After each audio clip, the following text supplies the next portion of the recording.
How does our blood sugar become elevated, and what is the effect of an elevated blood sugar or hemoglobin A1c on our health? Let's take a closer look at the mechanism section to find out.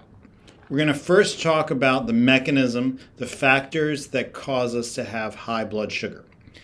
I've ordered these in categories of psychological health, sleep and activity, diet, and then the biometrics and labs. That mirrors the Organization of Health score in general. Next is lack of physical activity. This is the study. It's available in the resources section of this course. This was published in the British Journal of Sports Medicine. Impact factor is 12.68.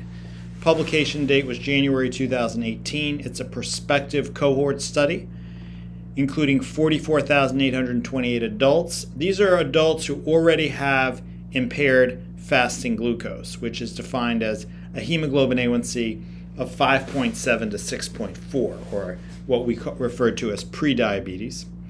The follow-up period was 20 years, and they looked at the risk of the people developing diabetes during that follow-up period.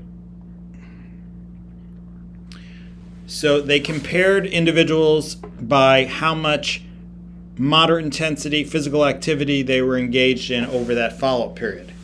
This is number of hours per week of moderate intensity physical activity, which would be the equivalent of brisk walking, compared to someone who is engaging in moderate intensity brisk walking for 7 hours a week,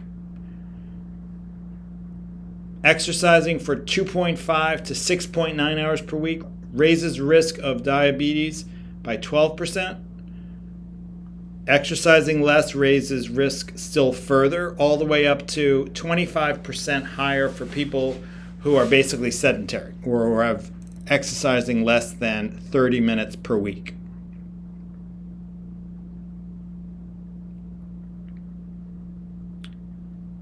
The next factor is high glycemic index diet. This is the study. It's available in the resources section of this course. It's published in the American Journal of Clinical Nutrition. This is the impact factor. This study was published in July 2014. It's a meta-analysis of 3 prospective cohort studies, including over 205,000 adults, followed for 24 years.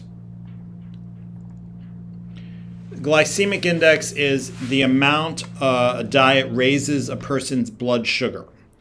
And the group was divided into quintiles of how high their glycemic index of their diet was, compared to the lowest glycemic index diet. The greater the glycemic index for the diet, the greater the risk of diabetes in the follow-up period.